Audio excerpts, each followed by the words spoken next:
ચીનના કબજા હેઠળના તિબેટમાં 11-12 મેની રાત્રે 2:41 વાગ્યે જોરદાર ભૂકંપ આવ્યો હતો, જેની તીવ્રતા 5.6 મપાઈ હતી. આ ભૂકંપનું કેન્દ્ર જમીનથી માત્ર 9 કિલોમીટરની ઊંડાઈએ હતું, જેના કારણે ભારે આંચકા અનુભવાયા હતા.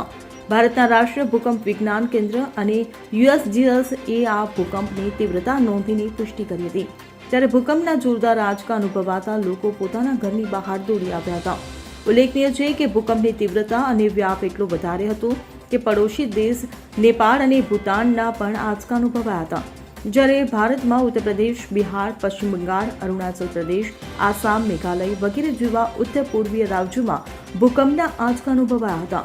આ ભૂકંપ પડોશી દેશ બાંગ્લાદેશમાં પણ અનુભવાયો હતો. જો કે અત્યાર સુધી ભૂકંપને કારણે કોઈ જાનમાલના નુકસાનના અહેવાલ નથી. Bureau report CN24 news. હવે જુઓ દેશ દુનિયાની તમામ ખબરો તમારી આંગળીના ટેરવે. ઉઠાવો મોબાઈલ અને Google Play Store પરથી ડાઉનલોડ કરો અમારી CN24 ન્યૂઝ મોબાઈલ એપ.